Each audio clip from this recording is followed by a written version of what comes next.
तीन बहनों की लालची भाभी। करिश्मा, रेशमा और मनीषा तीन बहनें हैं। उनका एक भाई भी है, मयंक। मयंक अपनी बहनों को बहुत प्यार करता है, लेकिन मयंक की पत्नी सविता इस मामले में मयंक से बिल्कुल ही अलग है। वो अपनी ननदों का जितना बुरा कर सकती है उतना बुरा करती ही रहती है और अपनी ननदों पर हुक्म भी चलाती है। करिश्मा, करिश्मा, तुमने अभी तक नाश्ता नहीं बनाया? तुम्हारे भैया को ऑफिस जाने में देर हो रही है। हाँ भाभी, बस अभी बनाती हूँ। करिश्मा, तुम ये ढीलापन छोड़ दो। कल को पराये घर जाना है। वहाँ अगर तुम इस तरह से काम करोगी तो लोग क्या कहेंगे कि माँ ने और भाभी ने कुछ सिखाया नहीं। और तुम्हारी दोनों बहनें कहाँ हैं? अब रेशमा मार्केट गई है और मनीषा सो रही है। क्या? सुबह के 8 बज रहे हैं और ये महारानी अभी भी सो रही है? ये कहते हुए सविता अपनी सास दुर्गा देवी के पास जाती है।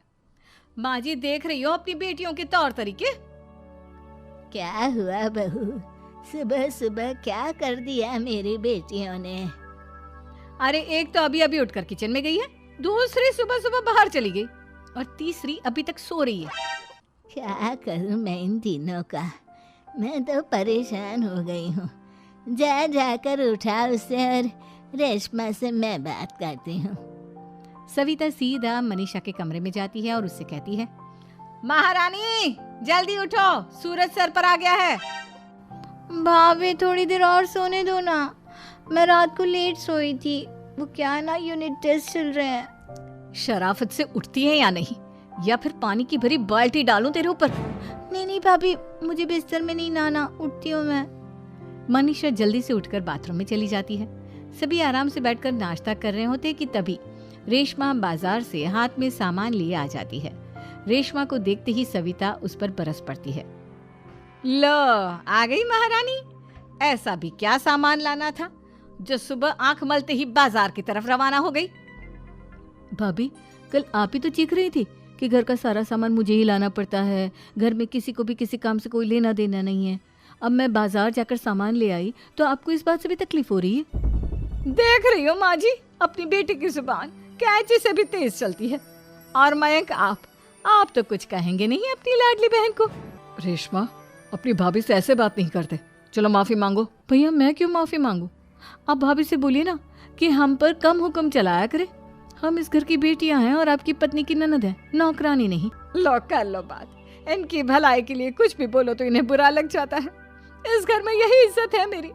देख लो माँ जी, आपकी बेटी किस लहजे में मुझसे बात कर रही है। सविता वहां से चली जाती है। मयंक को बहुत गुस्सा आता है, वो भी वहां से चला जाता है। फिर करिश्मा रेशमा को समझाती है, रेशमा, तुम्हें भाभी से माफी मांग लेनी चाहिए थी ना। लेकिन दीदी, मैंने कुछ किया ही नहीं, तो मैं माफी क्यों मांगू? हाँ करिश्मा दीदी, रेशमा दीदी जैसे ही घर में आई भाभी ही उन पर चिल्ला रही थी। हाँ, मैं मानती हूँ कि गलती भाभी की थी। मैं तो इसलिए बोल रही हूँ कि भाभी ने माँ को तो पूरी तरह अपने वश में कर लिया है। वो हमारी बात सुनती ही नहीं। मयंक भैया हमारे लिए हमेशा खड़े रहते हैं, इसलिए उनकी बात का मान तो तुम्हें रखना चाहिए था ना। कोई फायदा नहीं दीदी, कुछ दिनों की बात और है, भाभी उन्हें भी हमारे खिलाफ भड़का देंगी। फिर वो भी माँ की तरह हमारी किसी बात का विश्वास नहीं करेंगे। इसी तरह सविता अपनी तीनों ननदों को किसी न किसी बात पर परेशान करती रहती थी। एक दिन मयंक अपनी तीनों बहनों के लिए गिफ्ट लाया। क्या रेशमा, ये तुम्हारे लिए हार का सेट। रेशमा, तुम्हारे लिए सुंदर सी ड्रेस। और मनीषा, तुम्हें किताबें पसंद है ना, तुम्हारे लिए किताबें लाया हूँ। थैंक यू भैया। थैंक यू भैया। थैंक यू भैया। करिश्मा, तुम्हारा नेकलेस कितना सुंदर है, ये भैया कहाँ से ले आए होंगे? मैंने भैया को 3 दिन पहले फोन पर ये डिजाइन दिखाया था और आज भैया ये ले आए। सविता तो अपनी ननदों के गिफ्ट्स देखकर जल गई और करिश्मा का नेकलेस तो उसे भी बहुत पसंद आया था।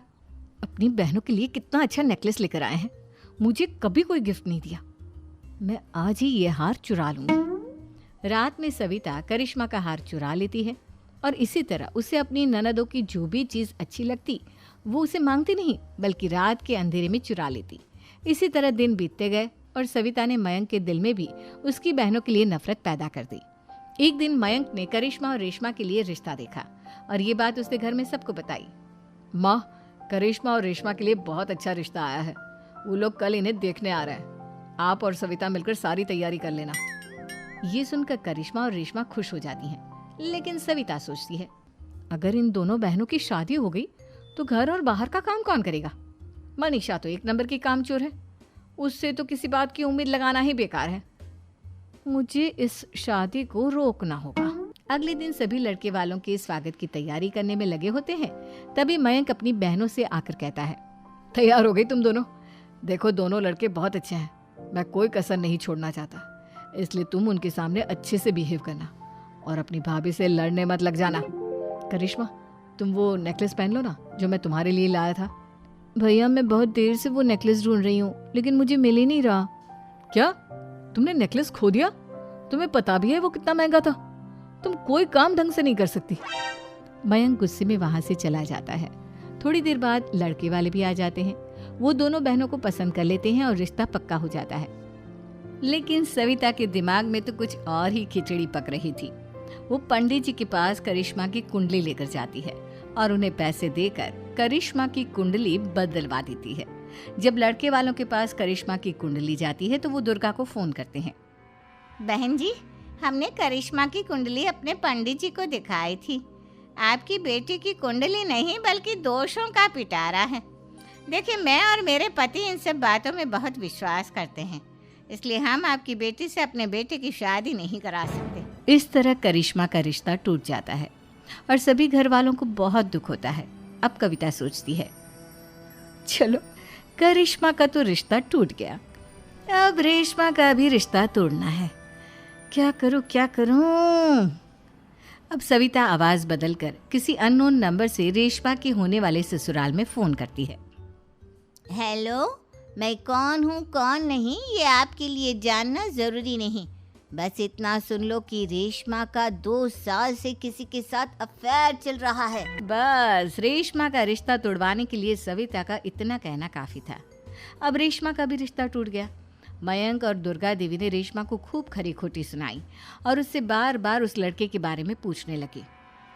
आप दोनों मुझे क्यों परेशान कर रहे हो?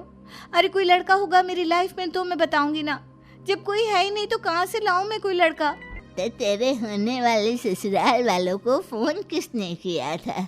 माँ मैं नहीं जानती किसने फोन किया था, मैं सच कह रही हूँ। मैं तो पहले ही कह रही थी इसकी लगाम खींच कर रखो, लेकिन मेरी सुनता ही कौन है। आप चुप रहिए भाभी, ये सब आपका ही किया धरा है। अब तीनों बहनों को विश्वास हो जाता है कि ये सब उनकी भाभी ही कर रही है। तीनों बहनें अपनी भाभी को सबक सिखाने के लिए एक वकील कर लेती है और घर में हिस्सा मांगना। देखो भैया, माँ बाप की जायदाद में जितना बेटों का हक होता है उतना ही बेटियों का, इसलिए इस घर के 4 हिस्से होंगे और हमें अपना हिस्सा चाहिए। मैंने तुम्हारे लिए क्या क्या नहीं किया और तुम इस घर में हिस्सा मांग रही हो? भैया, आप और माँ हम बहनों की कोई बात नहीं सुनते हो और भाभी हमारी शादी नहीं होने देगी क्योंकि उन्हें लगता है कि आप हमारी शादी में ज्यादा पैसा लगाओगे और उन्हें हम जैसी फ्री की नौकरानी कहाँ मिलेगी। तो हम भाभी के साथ तो रह नहीं सकते, हम बहनों को अपना हिस्सा चाहिए। अरे तुम्हें शर्म आनी चाहिए अपनी भाभी पर ऐसा इल्जाम लगाते हुए। वो तुम्हारे बारे में कितना सोचती है। हाँ माँ, भाभी हमारे बारे में बहुत सोचती है, दिन रात बस यही सोचती रहती है कि किस तरह से अपनी तीनों ननदों को परेशान करूं और कभी मुझे पढ़ने भी नहीं देती। दोनों बहनों का रिश्ता भी तो इन्होंने ही तोड़वाया है और रात में हमारे कमरे में आकर हमारी चीजें भी चुराती हैं। इसी तरह सविता की तीनों ननदें अपनी बात पर अड़ी रही। अब कोर्ट में तारीख भी शुरू हो गई। जब सविता को लगा कि उसकी तीनों ननद इतनी आसानी से नहीं मानने वाली, तो उसने अपने पति और सास को सारी सच्चाई बता दी और अपनी तीनों ननद से माफी मांगी। मयंक और दुर्गा को भी अपनी गलती का एहसास हो गया। अब सविता खुद करिश्मा और रेशमा के लिए अच्छा रिश्ता ढूंढती है और उनकी शादी करवाती है।